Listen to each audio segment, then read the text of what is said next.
Doctor Who Logopolis, the 42nd story of the Fourth Doctor, is written by Christopher H. Bidmead and starring Tom Baker, Matthew Waterhouse, Sarah Sutton and Janet Fielding. The last story of Tom Baker as the Fourth Doctor, and the introduction of Janet Fielding as Tegan Jovanka.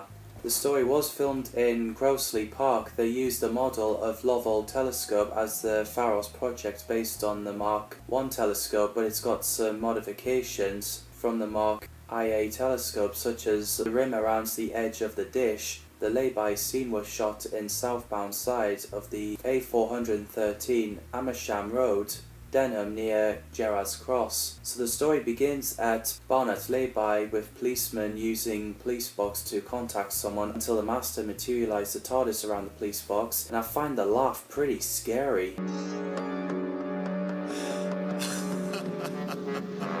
So the Doctor and Adric talking about going to Gallifrey, Earth and Logopolis, and discussing about measuring the TARDIS and possibly Time Lords complaining about Romana in E-space.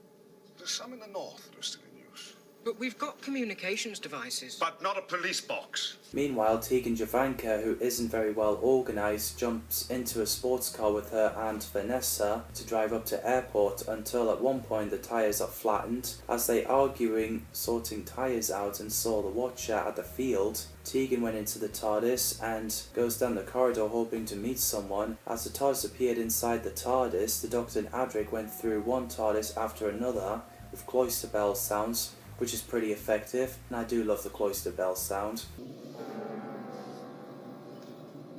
Listen. So Vanessa has a look inside the TARDIS, but she seems scared as we can hear the Masters laughing. So then the Doctor came out the TARDIS and being questioned by the police. So the Doctor sees a tiny Vanessa and policeman in a sports car. He realises the Master has escaped from Traken. But he's still about somewhere. He, sir? Yes. The Master. So the Doctor gets arrested as the police thinks he caused an incident. So Adric pretended to be injured to distract them. So the Doctor and Adric managed to get back in the TARDIS just in time while the policeman asked them to get out and ordered the other one to fetch the key. Tegan is lost in the cloister room, hearing the Master's laugh, so she keeps finding her way out.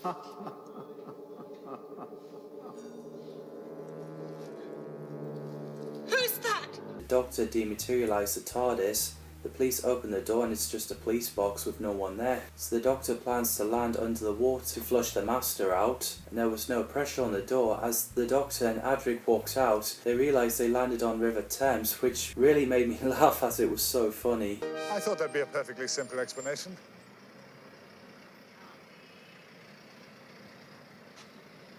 So the Doctor sees the Watcher at the bridge and telling him to go to the Logopolis, so he did, and Tegan made it into the control room and asked to see who's in charge. I love the Doctor's face when he's like, awkward. I demand to see who's ever in charge of this ship! The moments where the Doctor realised that Tegan's aunt is the one who got shrink to death in sports car by the Master. She's part of the TARDIS team now, so they met Monitor in Logopolis. He's here. Logopolis. Welcome. While the Doctor uses computers and machines to calculate the numbers, Master has killed some of the Logopolitans. While the Doctor is in the TARDIS, Nessa met Tegan and Adric, then suddenly the TARDIS shrinks.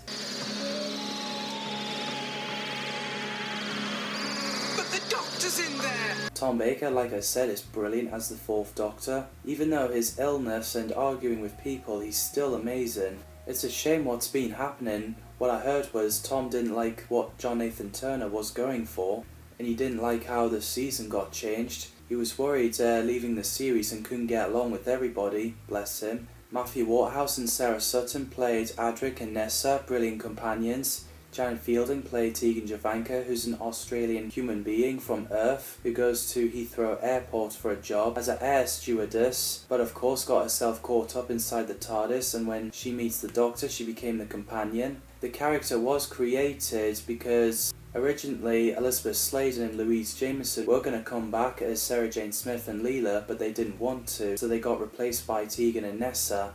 John Nathan Turner suggested to use a name Tegan after an Australian girl he knew, or Jovanka named after Jovanka Bros, who was the First Lady of Yugoslavia. Christopher H. Bidmead mistook Tegan Jovanka as a full name, but it's great though. I do like the character as well, and that is my honest opinion. I do like all companions, just like I do like all the doctors. Anthony Ainley as the Master is fantastic. His laugh is so terrifying.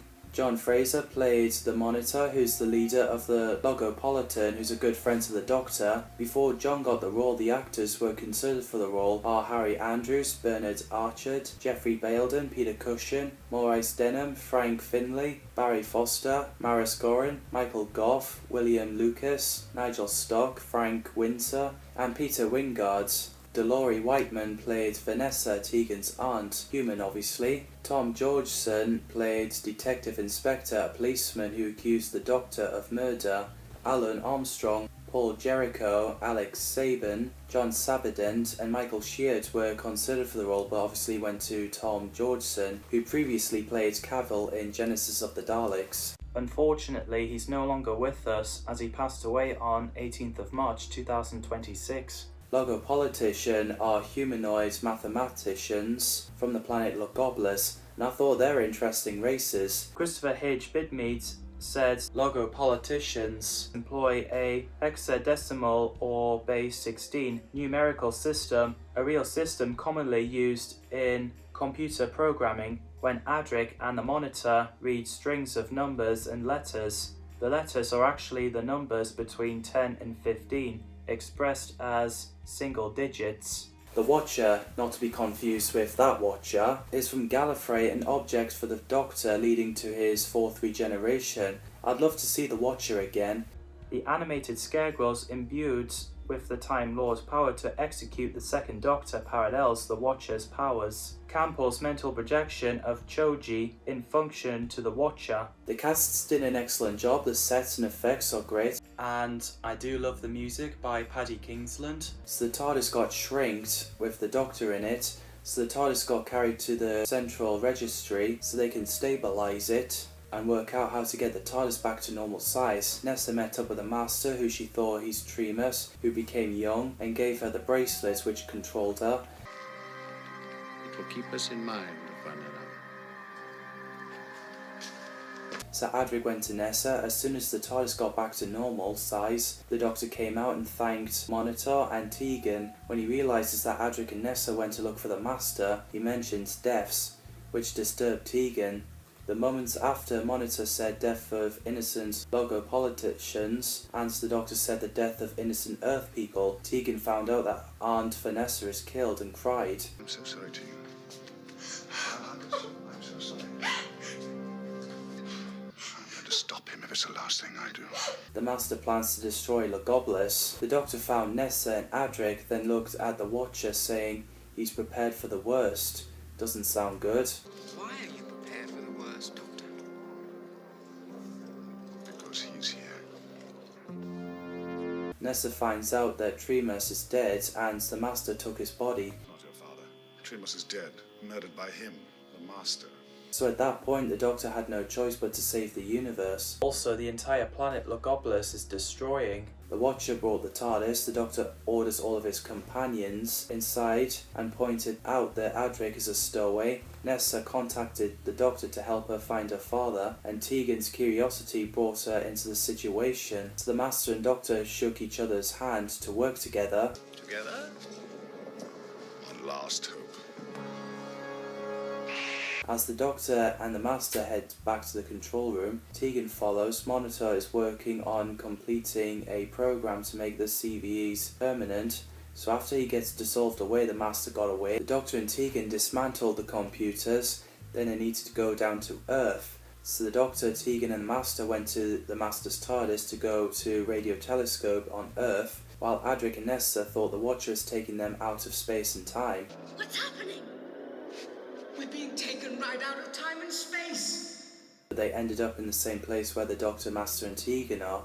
And poor Nessa, that she's having to watch on the scanner the destruction of her home planet, Traken. As she's lost her family, she's lost everything.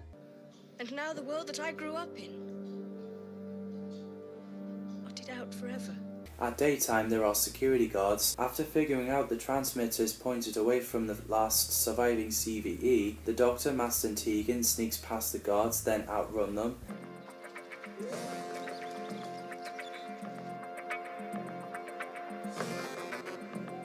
After Adric spoke to the Watcher, Tegan, Nessa and Adric distract the guards. While the Doctor and the Master were running, the Master picked his weapon up, the Doctor climbed up to the radio telescope, and the Master used his TARDIS to bring himself there. The Master, while holding the Doctor at gunpoint, tells the people that if they do not acknowledge his rule, he will send a signal to close the CVE and restart the collapse. Peoples of the universe, please attend carefully. The message that follows is vital to the future of you all. The guards were coming. The Doctor tripped the Master with his scarf on the antenna walkway, so then the Master tips the walkway over while the Doctor disconnects the cables and about to fall.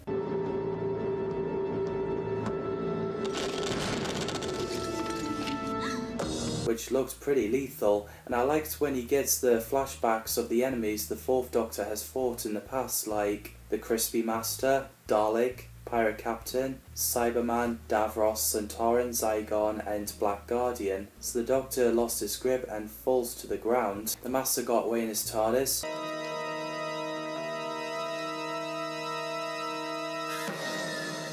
So Adric, Ness and Tegan ran to the Doctor while being followed by the guards. The Doctor is dying, and it's nice that he gets flashbacks of his incarnations as companions, which are Sarah Jane Smith, Harry Sullivan, Brigadier Lethbridge Stewart, Leela, K9, Romana 1 and 2. The Doctor said it's the end, but the moment has been prepared for. It's the end. But the moment has been prepared for. The Watcher went into the Fourth Doctor and then morphing into the Fifth Doctor, Peter Davison, and sat up after the regeneration is done. Man, it's so sad to see Tom Baker leaving. I think tissues are required for this. There's an explanation about Watcher and behind the scenes if you want to check it out, you know, just to save me from typing all that in. We get cool commercial of season 18 Blu-ray box set of Galactic Glitter package tours with Tom Baker voicing it, many to choose from such as which stories to watch, updated effects behind the sofa, many special features, and you could even watch K9 and Company on this box set, which is cool. It was the loveliest job I ever had. I think it's a brilliant story. I definitely would say it's my favourite of season 18. So, what did you think of Logopolis and season 18? Did Tom Baker's regeneration scene make you cry? Let me know your thoughts in the comments down below. Thanks people as always for watching, and see you in the next video.